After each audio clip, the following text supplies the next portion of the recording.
Hey everyone, welcome to this week's episode of Who's the Champ. I am Chris Helms, your host. Every week I say, I can't, I've been begging for this interview, begging for this interview. I can't wait to happen. And, with MLW announcing that they are coming to Charleston November 20th, and the list that was coming down, Killer Cross, Matt Riddle, seeing Brock Anderson, C.W. Anderson together, I was like, I could not wait to talk with them until I got the opportunity to actually sit down and speak with the CEO and founder of Major League Wrestling, Bauer. Welcome to the show this week, man. How are you doing? Hey, Chris, what's up?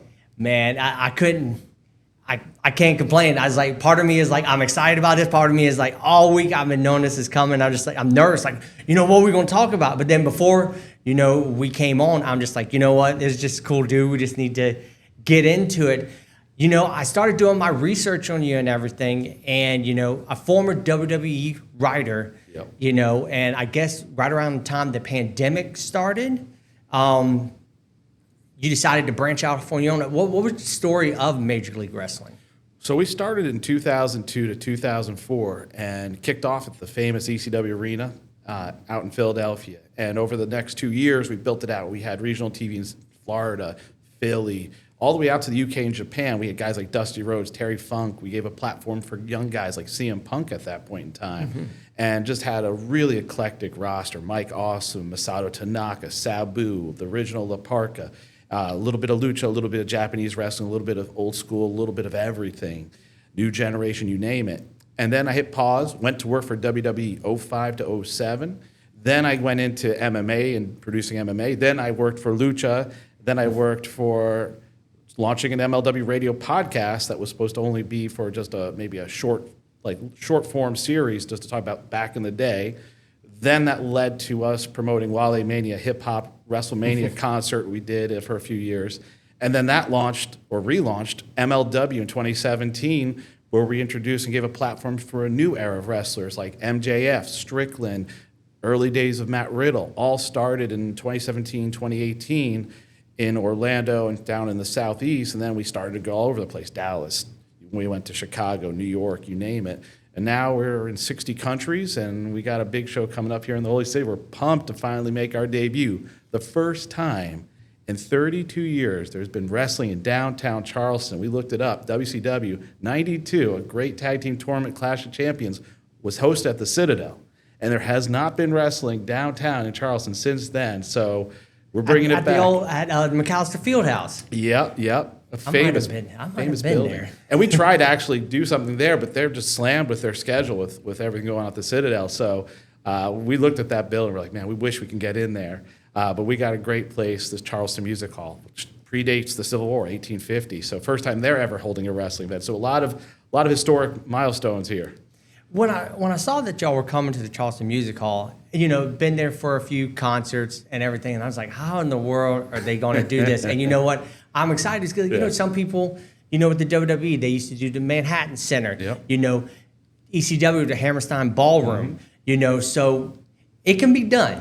It can be. It's, what we're going to do is we're going to build a 2-story video wall, kind of like the Vegas Sphere. We're going to have some immersive background, these video walls behind you on one side with all these types of unique backgrounds interacting with the matches. First time ever for that, too. We'll see if it works. And so you'll have that going on in the background. But, we thought because the Opera Cup Finals, this is a tournament we host that it dates to the 1800s in wrestling, talk about tradition. And we brought it back. It stopped in around the late 40s. Stu Hart was the last guy to actually win the Opera Cup.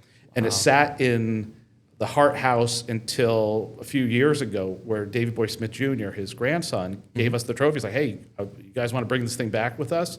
And that's what we did in 2019. So this Opera Cup that dates back to the 1800s, oldest tournament, used to bring wrestlers from around the world to these opera houses, hence the name. They would have these wrestling tournaments. And we have this old antique trophy, one of the original trophies. And it feels like appropriate that all these years later, we're going to bring it back to a very similar kind of environment where the fighting was on the stage. And y'all, you've announced some matches already. And the one that really, of course, you had the Skyscrapers versus the Andersons. I talked, and later on, we, I talked with the Andersons and everything. And man, I can't wait for anyone to see that interview coming up, man. It's going to be great. But for the first time, and I'd never realized this, Killer Cross and I guess the Rude Dude, Matt Riddle. When he announced the Rude Dude, I was like, I went, bruh. Yeah. Like, I was so excited to see that. But I never knew that Killer Cross and Matt Riddle never crossed each other's path. You would think that with their time in the WWE that they would have. Yeah, and the thing that makes it interesting, we thought was kind of a provocative thing, is that they roll a lot. They train in MMA and jiu-jitsu down in Florida. They go to the same gyms and stuff, and there's a bit of a rivalry about who could get who and choke out who. So kind of we stumbled on something that we're like, oh, this is interesting. And Matt's very capable, very dangerous, and so is Killer Cross. And you look at that, and styles make fights. We're like, this is an old school throwdown. So in my research and everything, I saw an interview that you did with, I believe it was Yahoo Finance. And you said that one of the things that you wanted to bring out at MLW is you wanted to tap into an audience that the WWE or TNA wasn't tapping, and it was the Spanish-speaking audience. Am I correct? Yeah. What got you into doing that? Because I saw you worked with some Mexican promotions, some Japanese promotions. Was that your goal, was to get the Spanish-speaking audience, or is that just something you saw that it wasn't being dealt with? Both. I think it was, if you look at where, the demographics are, there's so many Latinos that don't have like a piece of the homeland. And lucha libre is so amazing. And the biggest three sports in Mexico, boxing, lucha, and soccer. And the history there. And having spent time working as a consultant for Lucha Underground and working with AAA, and just seeing this opportunity that no one was really tapping into. Usually when American promotions have done it, it gets funky fast. So we're like, let's actually try to import that and do it right. And we see that. We see it's really worked well. We have Mystico, who is the biggest star of lucha in Mexico of the 21st century. Every Friday night, he sells out 20,000-seat arena Mexico, 52 weeks a year. That's star power, and he's a legend there. In the States, we have Rey Mysterio, who's an unbelievable legend. But Mexico, Mystico is the man. And so for us to have him, he's been a former world champion for us, and he's won the Opera Cup last year out in Atlanta at Center Stage. So he's been a big part of MLW in the last few years, and man, he's phenomenal, and he'll be in Charleston. Fans will get to see him for the first time in the Holy See, which is pretty cool. And we were mentioning a little bit earlier, you were talking about so many people that had their start, CM Punk, you brought up MJF, and so right there, MLW is pretty much up there with a TNA, a Ring of Honor and everything. Is it your goal to, the talent that's on the WWE roster right now, let's pretty much say 98%, almost 90%, came through, with a Jacob Fatu. Yep. And that's where I learned about Jacob Fatu. It's the first time was seeing him. It was just like, you got to see this dude. You got to see him. Yeah. And just amazing things that, are being done. Is it your goal to be on a higher platform like the WWE, or you're just like, you know what, I'm just putting that product out there and everyone enjoy it? Right. No, you want to grow your business. If you're not growing, you're dying. And, I've spent like this fall back and forth in LA for meetings on media rights. So we're talking with a bunch of network streamers about our future. And that's a big part of it, in being able to support and develop these new era guys. And being able to bring in big stars is having a platform that allows you to expand your budgets, but also allows you to get eyes on the product. We're in 60 countries. We're also on BN Sports here in the US. We're on BN Sports in Espanol, which is a secret of how we do so well with Lucha Libre, is we bring in a lot of Spanish-speaking fans in a lot of markets. But we also are pretty broad. We bring a lot of families to our shows. We bring a lot of people, which is crazy. We even bring the old grannies to our shows. We saw it recently in Dallas in a corner. There was an old lady, and then we saw it in LA too last month. I was like, wow, we're bringing that back. You used to see that in Memphis back in the day, someone swinging a cane. I haven't seen that. I always thought that was kind of like maybe part of the show, that they really weren't coming and buying a ticket. But we had 2 shows back to back where we had grannies swinging. So we're doing something right. And as I'm seeing the video right now, so many legends have shown up. RVD coming, right there. do you, even though being in the business for so long, do you get a little starstruck when some of those legends come out? No, I mean, I've dealt with so many over the years, from Hulk Hogan to John Cena to, helping to develop Dave Bautista when I was at WWE. You're so proud and happy when you see them achieve their success and their goals. And so wherever it is, if it's at MLW, another place, it's a small community. You have those private texts where you're like, man, you killed it. Awesome. Keep at it, man. Keep attacking it. So like for us, that's always been the thing. Is like, we want to support these guys. It's these guys are going out there and killing themselves, and they're doing an amazing job. And so like wherever it is, in MLW, elsewhere, we love seeing that. Oh, absolutely. And that's one of the things I did with this show is I wanted to promote the local talent and, just see how far they've gotten. As a fan for many years, I finally, 10 years ago, got into the business and became a promoter. And so seeing some of the guys that I've worked with and then seeing what they are doing, I'm doing the exact same thing. Even if they're playing a security guard, I was like, dude, I saw you on there, man. That looks absolutely great. That's how it starts.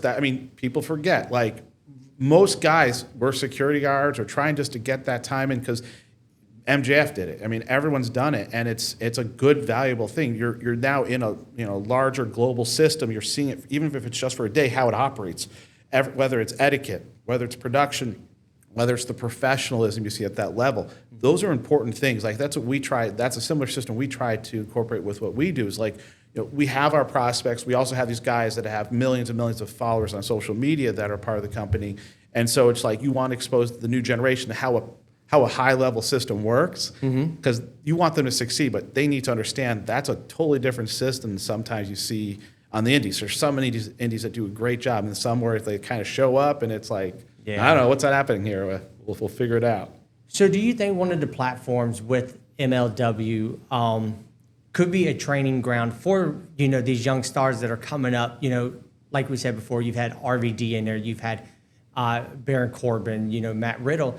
They know the major league feel of how television is done. These young guys that are coming up now, do you think MLW is a good place for them to learn how to be TV present? Yeah, I think that, they need to learn. Like, when Jacob Fatu started, he had never cut a promo. And he was like, really? I don't know about that, Oos. And so we helped develop his voice, what he would say, how he'd say it, not using bad language when possible. Which I've seen some of those interviews. I've seen some of those. But we didn't want to change the essence of who he was. We just wanted to kind of direct it in a way that, for mass consumption, that everyone can enjoy it. So I think it's like any major company really has the obligation of presenting major stars that are familiar with folks, that bring in all those people buying tickets, that check out the product. Then you have like the guys that are kind of just about to break out. And then you have like the new generation guys you have to develop and nurture and find their way. And so I think every company, whether it's us, whether it's WWE, you're doing that juggling act of trying to layer it with all of that. Because I think fans love the established. They love even when the legends show for a moment. They love when the guys are finally, they've been held back, break out. And then they want to see, well, who's coming next? Or who's that guy they're seeing in vignettes that's coming soon? Back in the day, I think one of the most masterful vignettes of the 21st century was the Wyatt family coming. Yes. And everyone getting, you could get those goosebumps watching those swampy, short form vignettes, and it's like, ooh. But all those ingredients cooked into the wrestling pie, man, you want all that. You want a little bit of everything. I think whether it's the way the guys look, they shouldn't all look like underwear models. You need some super heavyweights. You need some underdogs. You need some guys that look a little gnarly. A guy that looks like he could get into a fight with a bunch of bikers. You want a little bit of everything. And I think that's where you hit your sweet spot. That's a very old school mindset, because if you go back, let's talk about old school a little bit. With the NWA, is like, these weren't. Some of them were jacked. You looked at the Road Warriors. I mean, they were jacked. But then you look at someone like, Bruiser Brody was big, but he wasn't really jacked. And then you look at Abdullah the Butcher, who still struck fear in people's hearts. Monsters. Killer instinct. I think you can be. The Sheik was not a big guy, bloodletter with sometimes a pencil, sometimes a spike, and he would go around stabbing guys. But it's like the killer instinct. And if you believe that, the suspension of disbelief happens, and that's when the magic can occur. But I think that's such an important ingredient in wrestling is like, you don't want it to ever be too Pavlovian where, okay, I'm going to do this, you're going to cheerlead it, and then we're going to do that. You don't want that. You want them to just be in the moment and not even to just feel it. And that's when the wrestler does that, the fans do that. We all do it. Even in the back, you feel it. And that's what's so special about wrestling through the ages is when you get to that moment. It is special. And for me, in my position, it's like, learning that part of the business, that part of the craft, those magic tricks, it takes a long time to accumulate them. And like for me, one of the Terry Funk way back when I was starting out MLW, you're a young kid, you think you had it all figured out. And Dusty Rhodes looked through those curtains one night at a show and goes, hey, sometimes we have good nights and sometimes we have nights like this, baby. And it wasn't a good house. It wasn't, we didn't really sell a lot of tickets. I was like, oh. And I was 22. I was like, I'm going to put all these cool, buzzy guys on the show. And, we had like Kojima and back in the day, Vampiro. This is like 2002, right off of WCW. So I was like, this thing should be popping. I got Terry Funk, Dusty, all these cool guys, CM Punk. And Dusty and Terry said, we need to find a mentor for you because matchmaking, booking, presenting talent, it's a dying art. And there's only so many people that want to share their knowledge. There's a lot of ego with this job too. And they connected with Gary Hart, Playboy Gary Hart, the legendary sinister manager from the Crockett era, from WCW with Great Muta, from Texas with the Von Erichs. Yeah. And he became my mentor and like a father figure to me and taught me those lost arts and just he was a very special person in the development of me as well as MLW. He even was a part of MLW for a brief period before he passed. What a mind to learn on. The casual fan, or I'm going to say just a regular WWE fan, they've heard of Dusty, and maybe if they go back and look at videos, they go, okay, Gary Hart, with the Great Muta and with Terry Funk, but they don't know what he did with the Von Erichs. I had the chance to read his book. And I could not put it down. It was just like, at that time, in this business, everyone's got ex-wives. Well, my ex-wife goes, will you please put that down? I was like, I can't. I just keep reading it. Hopefully it didn't lead to a divorce. Oh, well, not the book. The book didn't. The wrestling business might have, but not the book. But no, what a mind he had. And just hearing the way that he was able to book, WCCW, and just his mind. Another great mind is Jim Cornette, and I know that Jim Cornette was also part of MLW because I was like, I need to know. I was like, I'm gonna get some tag names. Just say, hey, I'm gonna pop this out. Then I started reading more, and I was like, I didn't know Austin Aries was a part of it. Jim Cornette, Tony Schiavone. Yep, we brought back Tony, who had not done wrestling really since WCW. He did like one or two things. He had been doing a podcast for MLW Radio Network, and I said, Tony, we're coming back. I think you should come back just one time, one night. And he's like, I don't know if I got it. And I'm like, trust me, you got it. And I think he was suffering from like self-confidence issues, and we all do. We're all human. And I said, man, you got this. You are the voice of our childhood, but you're a credible voice, and you have a great voice still. Share it. You've been doing it on the podcast. Just go to an arena and just keep doing what you do. The instincts are going to kick in. And he was with us for 2 years, and then went on to AEW. And so, I'm very happy for Tony. He deserved to have those extra chapters in his life story, because to have it end at WCW and then, everyone's so political and always tries to spin things. And I think it's so important that Tony got his opportunity to show the world what he's about and share it and be happy and satisfied, because he's a lifelong fan. And to be able not be a part of the business for 2 decades plus, to me, that shouldn't be for someone like that. He's a really good guy. So, my hat goes off to Tony. He was a big part of the early days of MLW's resurgence. And you think about it, technically, you're getting Tony's confidence back up, and now he's seeing guys that he commentated, their matches are now in AEW with him, so he already has the familiarity with them and everything. So I think it's absolutely awesome, growing up and seeing all this stuff and MLW coming up. And it's like, I always felt, even, I mentioned Jacob, and like, it was always, I hate to use the word smart mark, but they would always that's what MLW's name was going to be. And now I think with this resurgence and everything that's been going on these past few years, y'all are a juggernaut about to explode. And, you know, if people do research on it, they see some of the troubles that have happened with lawsuits, the WWE and everything like that. But you kept your head up through it all, and you made a stamp. You brought that other element to wrestling. You know, a lot of people, when ECW and WCW closes, what I read, y'all run at the old ECW arena. Big inspiration for us. I think growing up, I came from Westchester, New York. Like 15 minutes from where I live, Paul Heyman was there. And it was like a local guy making good. And I'm like, man, I want to grow up and work for ECW. And the last show they ran, which was really the last pay-per-view they ran some other stuff, but they were running out of fumes, was in New York City at the Hammerstein. I was backstage looking for a job, trying to get FaceTime with Tommy Dreamer and Heyman. Little did I know they were trying to keep the company alive, and you know the timing didn't work out. But my career goal was to work for Paul Heyman and Tommy Dreamer at ECW out in Westchester, New York. And then when that door closed because the company closed, you know, I had to figure out what I was going to do. And you know, I thought, man, there's something missing with WCW gone, ECW gone in 2002 wrestling, and that's when we said let's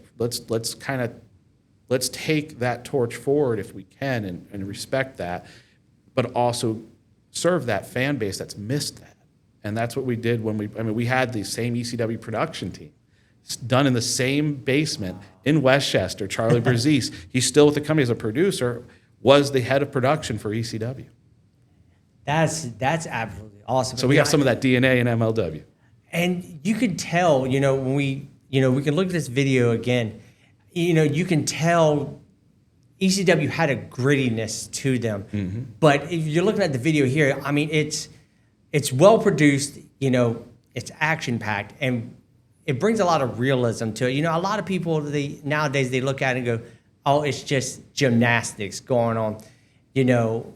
You look at the luchadors back when WCW brought them in, you know, with a Rey Mysterio, but Dean Malenko brought it in, and he might have been the weight class, but he wasn't the high flyer. And then you get in there, Dean Malenko and Eddie Guerrero. You know, we could go back to the Malenko Guerrero Classic from ECW, the 2 out of 3 falls match. Still one of my favorite ECW matches. Classic, yeah. It absolutely is. And you bring real wrestlers in, like real fighters, you know. That was the one thing that back in the day when you watched wrestling, you knew, okay, that guy can beat me up. You know, they talked about Bill Watts saying, that, look, if you go out to a bar and you get into a fight, you better win or you don't have a job. Nowadays, you know, people want to sue for everything.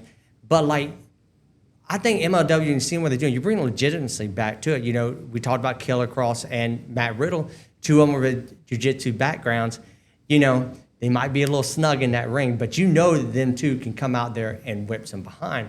So your goal is to keep it the way it is, the grittiness. It brings it real to the fans. And I think ECW brought that. It was like, you know, hide the negatives, but bring out your positives. They had great wrestling. They had great, you know, they might not have had the money that WWE had, but you never looked at, to me as a fan, I never was like, oh, well, they don't have pyro going off. All I know, Sandman coming down through the crowd, pouring beer, hitting himself ahead with the beer can. They had legitimacy. They had wrestling. Is that what MLW is bringing back, is legitimacy? I think it's combat sport. That's the kind of the vibe we look for. Is like, we want this to be framed like a combat sport. But a combat sport where crazy things happen, more so than any other combat sport. You know, you're going to have a fight, but then something wild's going to happen before, during, or after it. And as long as we kind of approach it through like the lens of this being a combat sport, you can do all you want in wrestling, but as long as you have that grit, like the early days of UFC or the ECW vibe, that's where I think it feels like it hits its sweet spot, because you can't compete with the billionaires and the super agencies that own these companies. You got to find a different path that's gonna click, that's gonna connect, and you want to pull in all you can to make that work. And whether it's the combat sport vibe, tapping into the roots of wrestling without trying to say, okay, we're going to do it like they did in the 78, because that won't work today. There's qualities of that you can bring forward. But if you just try to bring all that forward, I mean, people have tried it, and it's like, it don't work.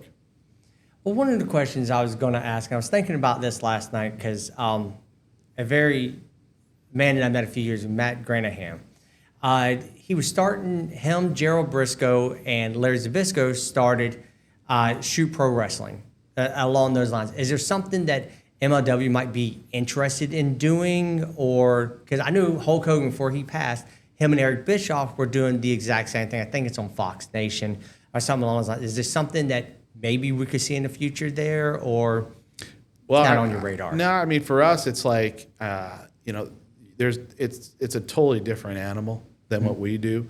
But I think, a lot of our guys have a background. And Tom Lawler wrestled in college, also a UFC fighter. I think whenever Kurt Angle was wired to be a purebred, collegiate amateur wrestler, Olympic wrestler. And when sometimes those guys get in wrestling, it's like they take that arsenal and then add on to it, whether it's chain wrestling, a moonsault like Kurt, Brock Lesnar, shooting star press. That stuff is fascinating to me. I mean, that to me is part of some of the talent's presence in the ring, and I think that's a cool part of it. I just think you got to be careful not to lean too heavy into it. There's people that can do it and go the distance and do that kind of stuff, but a bunch of grappling matches that are just kind of ground-based you're going to get a crowd starting to look at their phones and their watches and say, what's going on here? So, to believe it or not, we only got a couple minutes left.